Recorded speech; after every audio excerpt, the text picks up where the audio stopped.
Resident Evil, a well-known staple in the zombie horror genre and probably one of the most popular series of zombie games in the gaming industry. Now, I've never actually played any of the original Resident Evil games, but thank God they've been on the ball with the recent remasters. With Resi 4 being the most recent with some amazing reviews, today we are focusing on the Resident Evil 2 Platinum. And yes, we are going for the trophies this time, unlike my last video, which you should probably go and watch that after this video. It's worth it, I promise you. So Resident Evil 2 has a total of 45 trophies, ranging from story trophies that require multiple playthroughs, collectible trophies but not the difficult sort, and then combat trophies since this is a zombie game, so there's going to be some killing obviously. Now the way that this video is going to work is I'll be taking you through the story, showing you the key and important moments from the story, and along the way we will be picking up the trophies that I earned whilst playing. As I said just now, there are multiple playthroughs required, which is like my favourite thing to do in the world. Yep, definitely wasn't being sarcastic there. Oh yeah? Now we'll focus on all of that nonsense after the first initial playthrough whilst we are doing some cleanup for trophies that we've missed. So let's stop wasting time. We have a platinum to obtain. Welcome to Resident Evil 2's platinum playthrough. We start the game off with this trucker dude munching down on a late night snack. Now I don't know if it's just me, but that is one disgusting looking burger, which I will not be asking for the secret formula to that patty. He is listening to the radio, which has two blokes discussing a recent event of someone being spotted looking a bit like a corpse with their face rotting away, basically telling us that the zombie apocalypse has only just piqued people's interest. Now clearly the radio doesn't want us to find out anymore since the signal cuts out, so as the trucker dude tries to fix it, he ends up taking his eyes off the road. Obviously not seeing the civilian, deciding to take a nice stroll out right into the front of this truck. God damn, that woman ain't getting up from that. Or is she? We then jump over to one of our main protagonists in the game, that being Leon. Now, as you can tell, I am playing through Leon's campaign first, then following up with Claire's after, since there are trophies tied to both of them. We arrive at the gas station where we discover that things are not as they should be. The station is abandoned apart from one store worker who appears to be the result of a late night snack, as he is clutching his neck and pointing in the direction that we must go. Foolishly doing as he says, he locks the door behind us as if trying to keep something in, or maybe something from getting out. We run into this cop who unfortunately loses his fight with the very first zombie of the game, and he ain't messing around. Tearing his neck to shreds, he looks upwards towards his next snack, but that ain't happening. Steve right here, yes, that's what I named him, doesn't last long as we put him down with our trusty pistol. We then grab the key required to escape with definitely no distractions at all. With the sounds of those gunshots, it attracts the local neighborhood as they tear down the store and only just narrowly escaping with the help of Claire, who saves our ass. Then we manage to make our escape away from the horde of zombies. Now, although we are obviously playing as Leon, we will see Claire from time to time in our playthrough, and then vice versa during Claire's playthrough. We make our way into Raccoon City, where it's mentioned that the best place for shelter, food and medical supplies is the police station, so now with Claire at least we have some company. Now somehow the car gets swarmed by zombies, and just to make things even worse, there appears to be a vehicle heading straight towards us. Oh look, it's the trucker dude from earlier, who appears to have a chunk missing from his neck. Now passing out from the blood loss, he loses control and crashes into us, sending us absolutely flying. Now I've never been in a car accident, but Jesus, that was a massive car wreck, and I'm quite surprised that we came out of that untouched. Well, minus the few bruises, but in this situation, that's a lot less worse than a zombie bite. We end up getting separated from Claire. We then start to make our way over to the police station, where this is one of those times in the game where you aren't actually required to kill all the zombies that you see. Easily just running past them will work, so keep that a note for later on in the game. After getting past the countless amounts of zombies, we gain entry into the station by locking the gate behind us, and thus obtaining our first trophy in the game, Welcome to the City of the Dead. Finally, we're on the board. Now, the police station is going to be the place where you'll be spending the most time in, since this game does actually have a lot of going back and forward into previous places, those being the ones you couldn't access earlier but you can now. So obviously don't worry about trying to collect and do everything, since you have plenty of chances to do that throughout this playthrough. We enter and find a laptop with some security footage showing a cop fighting for his life as he is yelling at the camera that he has found a way out, which is weird because like we just got here, but seeing as there are zombies in the station, maybe it's not the safest place to be right now. But hey, anywhere is better than outside, I'll tell you that. We make our way to the watchman's room and find out that the cop is stuck behind this metal panel, which we managed to lift with ease and put him to safety.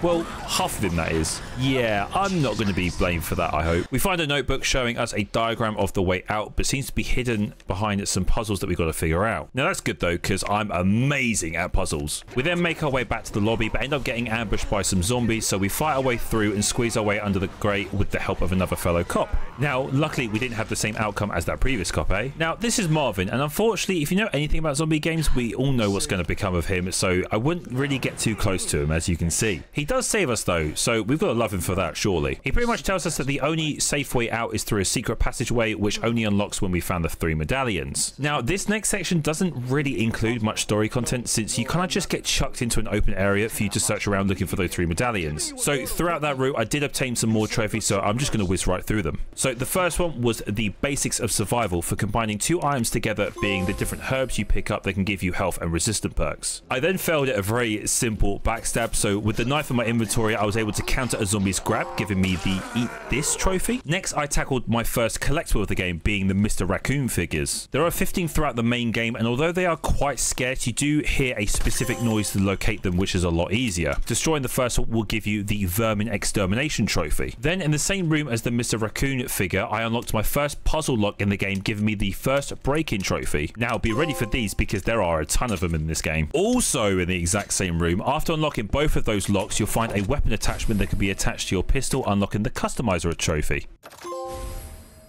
Then throughout the game, you'll find these planks of wood with yellow tape on them, which can be used to block up any windows that can be broken through by zombies. Nice and easy, doing this will get you the That'll Hold Them trophy. Next up, we have the A Vault Like Mine trophy, where during the game, you'll find these 2 puzzle boxes where you have to guess the 8-button pattern to try and unlock it. Now, it can take a few tries and a bit of patience, but once you do it for the first one, the trophy will unlock. And lastly, to end this chunk of trophy unlocks, we explore a little bit more on the 3rd floor of the station and end up finding 1 of 4 hip pouches, which allows us to expand our inventory space, and also doing that will give you the Hip to Add Squares trophy. Now, that was a lot of trophies we just smashed out in one go, so let's get back to some story stuff, shall we? Now, after already finding the unicorn medallion in the lounge room and then the lion medallion on the 2nd floor of the main lobby, we continue on through the eastern part of the station, where suddenly a helicopter comes crashing into the building, making a lot of noise, so you know that's going to attract a lot of attention. Now, we eventually find the lady medallion in the west storage room on the 3rd floor, which the only way you actually get through the gate is by blowing it up with some trusty C4. In doing that, we grab the medallion and then end up getting jump scared by this gross looking creature. Now, this here is a licker. Yeah, don't worry, I'm shit scared of them too. Now, there are some trophies tied to these creatures, but we will claim them slightly later. Making quick work of the licker, definitely not dying to him since Leon doesn't know how to reload a shotgun. We place the last medallion in the statue, revealing a secret tunnel, and it seems that we are going in alone because Marvin ain't looking so good. See? I really told you not to get close to him. Anyway, after saying our goodbyes, the passage closes behind us, giving us the Path to the Goddess trophy. Now, if you think the lickers were ugly, then just you wait. As we make our way deeper into this underground area, we end up getting ambushed and attacked by this thing.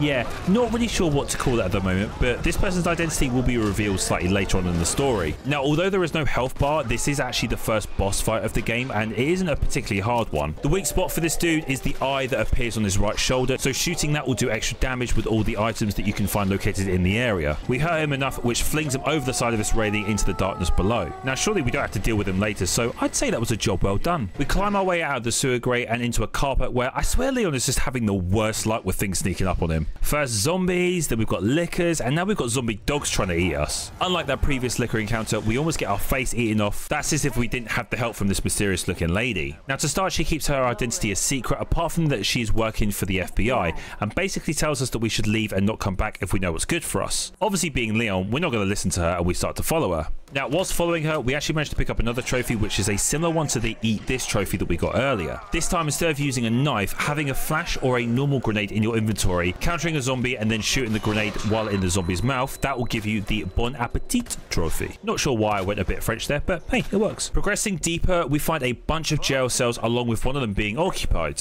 Now, not by a zombie, but by this guy. He tells us the Chief Irons, a person that you'll end up seeing in Claire's playthrough, ended up locking him in there and then wants us to help him escape. With, of course, the reward of us getting the parking lot card, which will allow us to leave the station. Something then seems to spook him as he backs himself up against the wall, and as if Leon was about to be trapped by something. Then, out of nowhere, a massive hand smashes through the wall, grabbing the guy's face.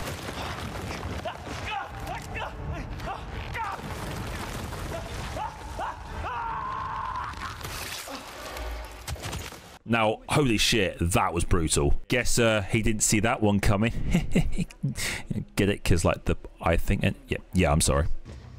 No, The mysterious woman known as Ada finds us again and tells us that Ben, the guy who was alive about 10 seconds ago, was an informant for her, so now with him dead, we definitely need to find a way into that cell. Our next step is to find the 2 electronic parts to open the cell door, with one being located in the generator room inside this box, and then the other up in the clock tower of the station for the reasons why I just don't know why there would be one all the way up there. Now, upon returning, we check up on Marvin, and unfortunately, the worst has happened. He has turned into a zombie. It's a sad point because he does initially save you and then points you in the right direction, so the only respectable thing we can do is put him out of his misery. Yeah, my aim wasn't clean, but, you know, it had to be done. I'll stop this, Lieutenant.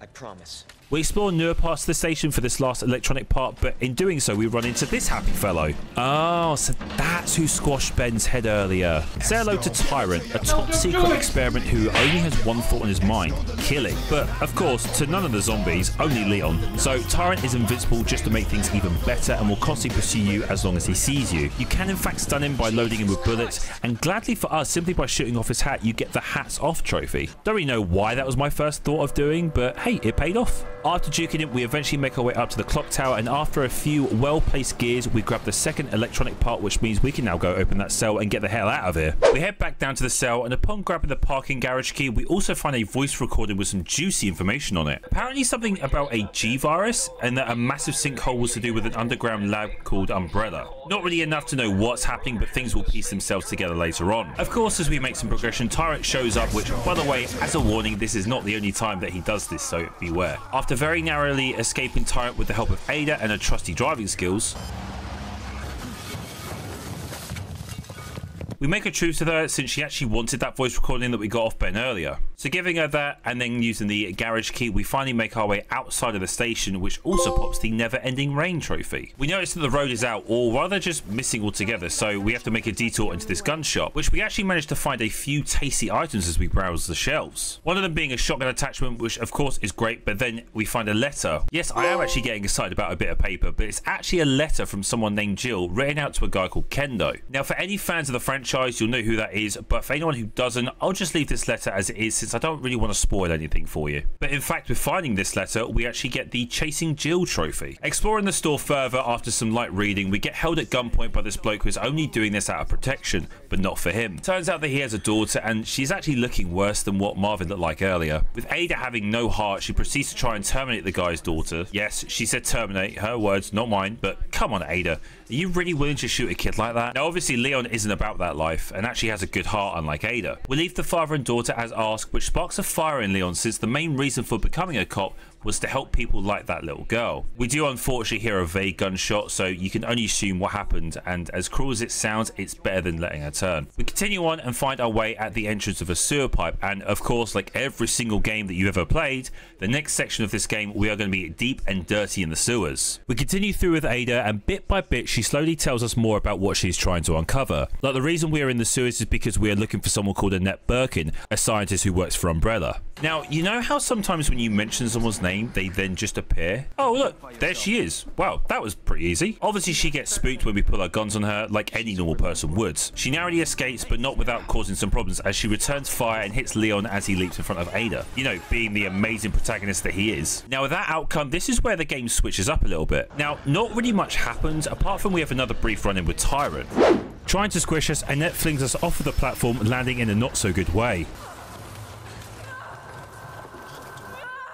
Yeah, if I were you, Ada, I would not pull that out if I were you. Now, with finishing Ada's section, we get the Hack Complete trophy, but there is actually another trophy tied to Ada's section, but I ended up getting that on a different playthrough, which I will get to later on in the vid, so don't worry, I haven't missed it. Now, this next part being in the sewers, I can say is my least favourite, since it's so dark. Plus, it sometimes feels like a maze, because there are lots of different ways to get to certain parts of the level, so thank God that there is a map, otherwise I would have been very lost throughout this entire section. So since the sewers is quite a long and quite tedious part of the game, I'm going to skip most of it, but I'm only going to focus on the main story points that you'll see. Then obviously any trophies we manage to pick out throughout it, I will also then pinpoint those as well. Now it's time to go on to another trophy, which does require a few steps and a bit of explaining. So throughout the game, you might have picked up some rolls of film that can be used in the dark room back in the police station to reveal some secret areas which contain some helpful rewards. Now in the workroom, you'll find a roll of film that says hiding place. place. Now, taking those back to the police station, and yes, you can get back there now, since by using the lift that you find in the workers' break room behind this set of lockers. Now, just an important note, you need to have the red tool handle so you can open up that hidden passage that was first opened using those 3 medallions. Now, once you use that roll of film in the red room,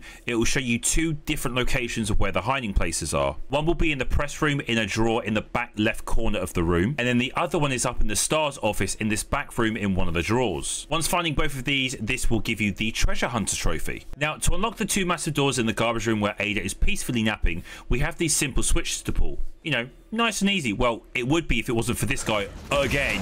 I thought I killed you earlier. Jesus Christ!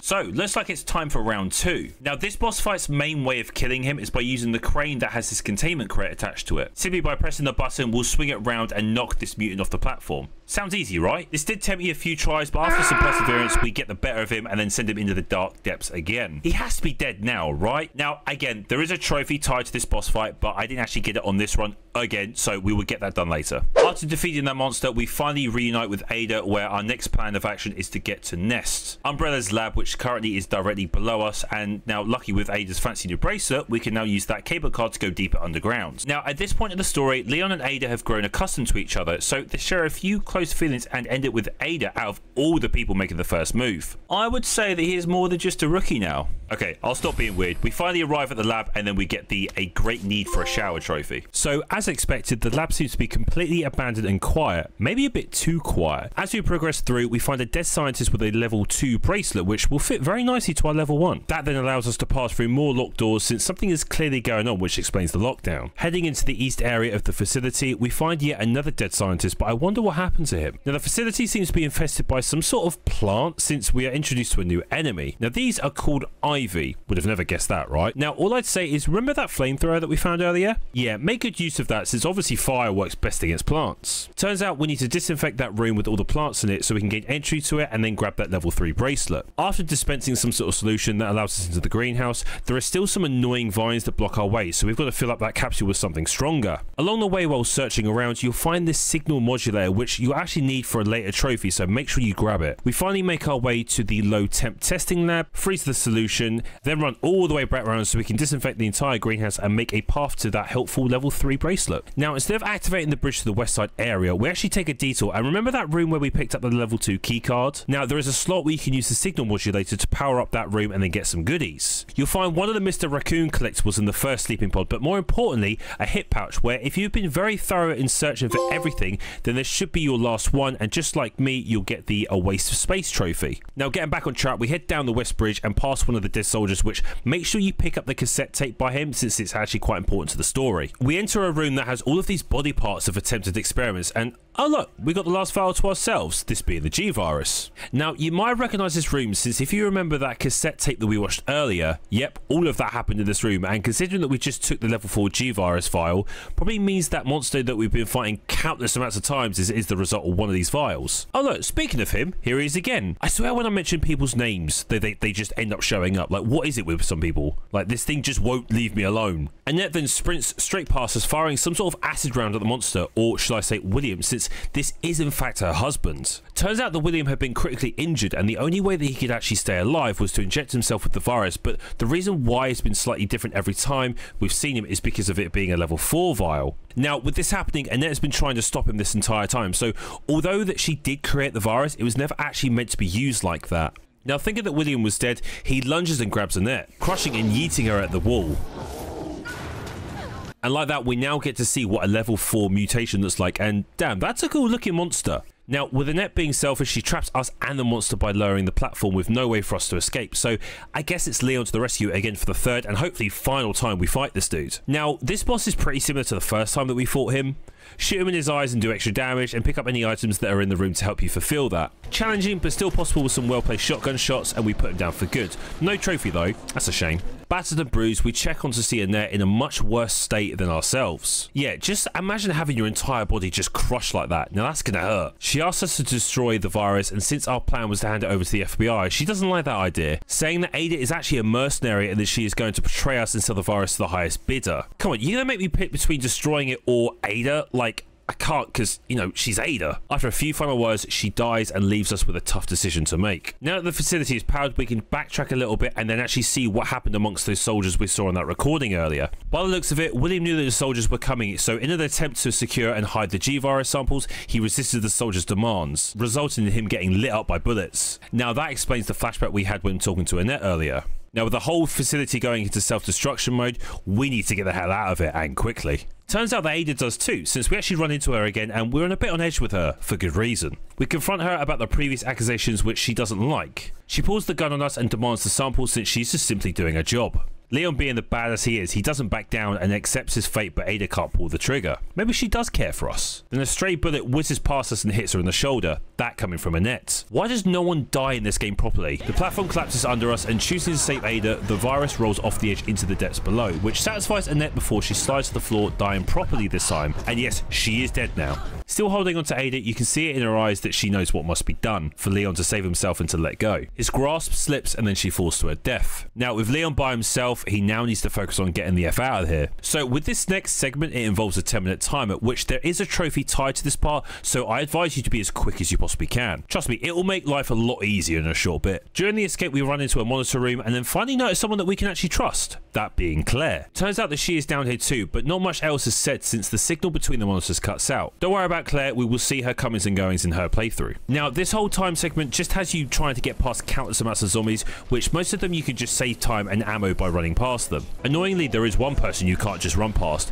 Goddamn Tyrant again. Man, this guy needs to find himself a hobby. With the lab falling to bits, luckily some well-timed explosions allows us to slip from his grasp and to escape for the time being. Why for the time being, you may ask? If though normal Tyrant was bad enough, meet this new and improved badass looking Tyrant. After all this time, we finally get a boss fight with this dude. Yes, finally.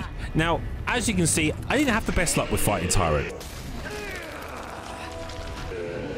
No, don't do it!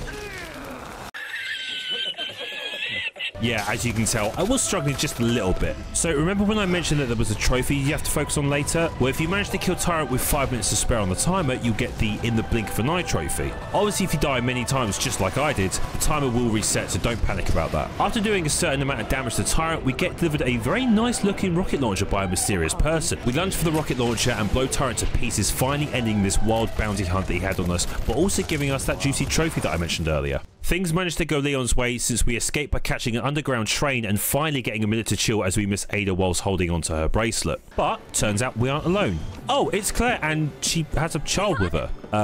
Okay, sure, why not? And just like that, the game ends with a sneaky tentacle thing poking through one of the train doors. I'm sure it's fine, I wouldn't worry about it. And with that, the game ends, we get the Hero Emerges trophy for completing Leon's playthrough. Plus, I managed to get a B on my first playthrough. Woo! Now, with 20 trophies checked off that list, I feel like we did pretty well on my first playthrough, but now we have to actually move on to Claire's playthrough. Obviously, I'm not going to go through the entire game again because that would be so long and pointless, since 90% of Claire's story is actually the same as Leon's, but we are going to do it on the second run mode, which does have some differences in it, so it's worth it. Now, the start isn't much different. You run into Leon at the gas station, get obliterated by that dude's truck, and then get separated from each other. Following pretty much the same path as Leon in the police station, you find the 3 medallions, open up the underground passage, but in this time, instead of getting ambushed by William, we actually run into this little girl that we saw at the end of Leon's playthrough. So, at least we know that she's not going to die, right? Because we saw her at the end. She seems to be spooked by something, which she actually warns us that something is right behind us. Oh, hey William. Just like the first boss fight, we made quick work of him and then we befriended the little girl called Sherry. Apparently she's looking for her mum, so being the nice person that we are, we choose to help and protect her. We make our way back to the parking garage where in this scene we actually get crept on by this creepy looking dude. Now this is Chief Irons. He was mentioned very briefly in Leon's playthrough. Now it seems like he's a bit of a dick because he then holds us at gunpoint, handcuffs us and proceeds to kidnap Sherry. Yeah, I want to kill this dude so badly, but unfortunately that confrontation will have to wait as he escapes with Sherry. Now whilst making our way back to the police station, we actually managed to pick up the Like Skeet shooting trophy for shooting a dog or liquor out of the air. Don't really know how I missed that on my first one, but hey, we got it. We collect the 2 electronic parts where in this case it will actually open the door into the Chief's locked room since he actually has the garage key this time and not Ben. We get a call from Chief Irons who gives us the location of the orphanage that he has her captive since he wants Claire to actually find it because of something that Sherry dropped in the garage that Claire now has. Clearly it must have some significance, so with that being said, we head onwards to the orphanage. We We then cut over to Sherry's part of the game, a bit like Ada from Leon's playthrough, but I'd say this is probably my least favourite character to play as. But to be honest, to start off her section, there is another trophy that we can pick up here.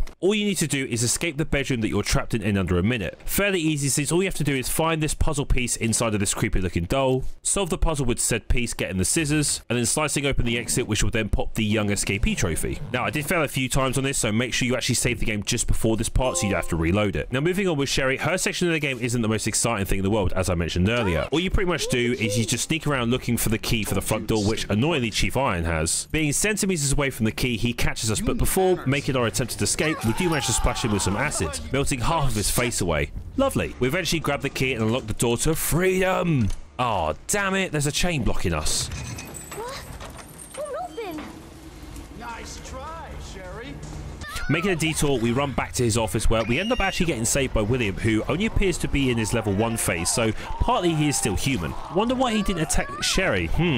Anyway, that then ends Sherry's part of the game, and upon returning to Claire, we get the hide and seek trophy. Just you wait, asshole. We arrive at the orphanage, weirdly to find the front door not chained up, which really confused me, because who else would have removed them? Following the same route that Sherry did, we actually run into the Chief with a bad taste of chestburster as he explodes right in front of us, and honestly, good riddance. I hated him anyway. We enter a trap door in the back of the room, and just like that, we find Sherry, but of course our reunion is spoiled. Why don't you just take the kid, not me? Nah, don't worry, I'm not that mean. We escape into an elevator, but then get cornered by Tyrant and almost killed if it actually wasn't for the help of William, again with a gruesome slice. Whilst being saved by him, we actually find out that he is Sherry's dad, so with that, Annette being her mum, so no surprise she is lost and by herself. Now that's some bad parenting. The elevator plummets down to the sewers, which we then awake to meeting Annette for the first time and seeing that Sherry has run off, so we gotta go find her again. Sherry's fine. I need to find Sherry. My daughter is not your concern.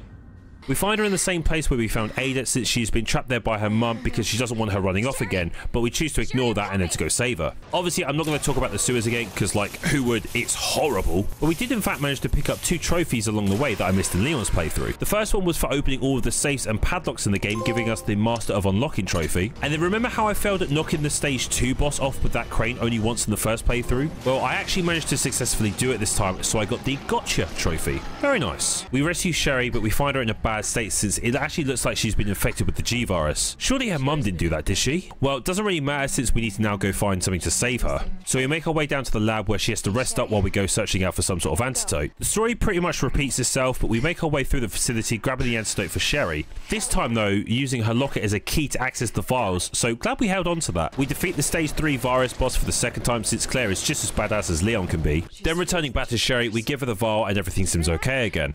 Oh, maybe not the part where her mum dies right in front of her, so she has to end up saying her goodbyes. So now with both parents dead, I guess that we are the closest thing that she has as an adult carer. Now at this point, we have that dreaded timer again since the place is about to explode, and just like in Leon's run, there is a time-based trophy with Claire too. Now we don't get ambushed by Tyrant this time because, well, you know, he got sliced up earlier, but instead we find the train that we saw Leon escape on in the end. Upon powering up the train, you might think to yourself, well, if Tyrant isn't the last boss here, then who is?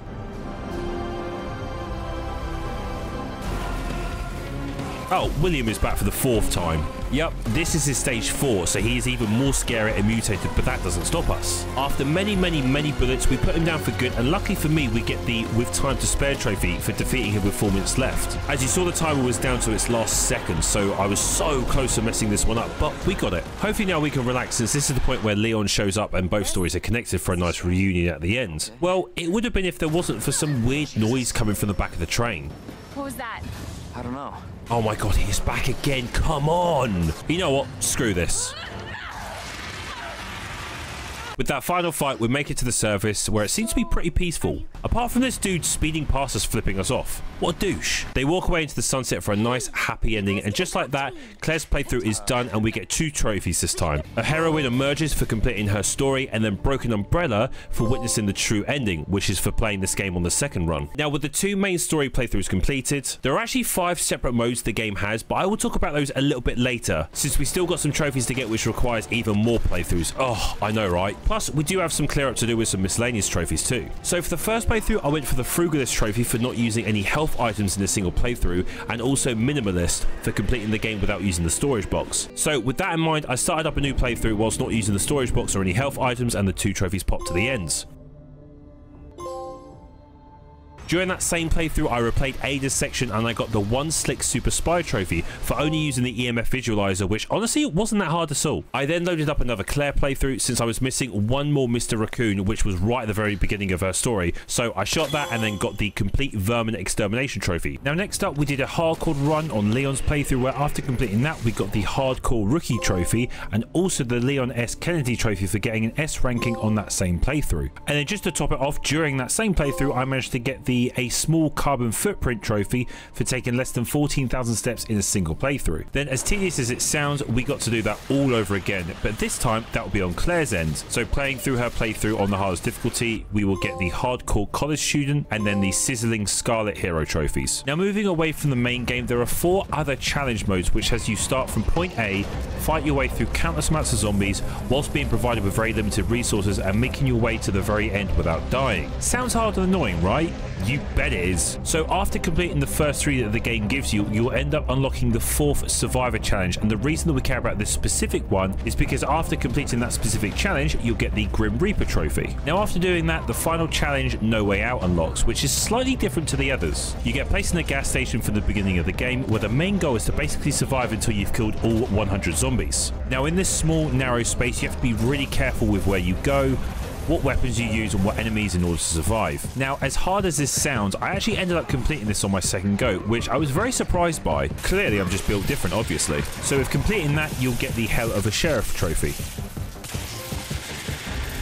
Now doing all that, we only have some miscellaneous trophies to get before the platinum's obtained, so let's get right to it. So I went back to collect every single Mr. Raccoon in the DLC challenge mode, since of course there just had to be more. So shooting the last one gave me the Got 'em trophy. Next up is Don't Need No Stinking Gun, for defeating an enemy with a knife. Yeah, I don't really know how I never actually got this trophy during the last 20 hours of playing. Plus, as you can see, ignore the outfit, I tried being Tofu for a bit and it really freaked me the hell out. Then I got the Keep Their Heads Ringing trophy for using a flash grenade on a liquor. Again, another one I just didn't get naturally, but hey, I'll take it. Then I killed 3 enemies at once with a sub-weapon, which to be honest, at first, when I read it, I thought it actually meant submachine weapon. Turns out all I needed was an accurate grenade throw, and with that, you'll get the Zombie Roundup trophy. Then finally, to end this platinum playthrough, I unfortunately left the most annoying trophy till last. Of course, my luck, I know, right? So it's simple, read all the files. That being all the documents, letters, and papers that you'll find during the game. So after the multiple playthroughs, I end up having 3 left. So I had to go through Leon's playthrough first, and then Claire's to find them. Turns out there was some documents that were tied to each of their playthroughs. Another few hours later, I read this book that I missed in Sherry's segment, and finally the Lore Explorer trophy popped. And alongside that, the Raccoon City native plat is finally obtained. I am done, and I can add Resident Evil 2 to my platinum collection. Now, if you guys would like me to give the 3rd game a go and make a video out of that, then let me know, since I've heard it's way easier and shorter. Also with that, any other game suggestions are also noticed, since my game library is so stacked with great games, I just don't know what to plat next. Overall, hopefully you enjoyed this second video of my platinum playthroughs. Make sure you check out my Spyro one, as I mentioned at the start of the video, like and subscribe to the channel itself, and I will see you in the next one.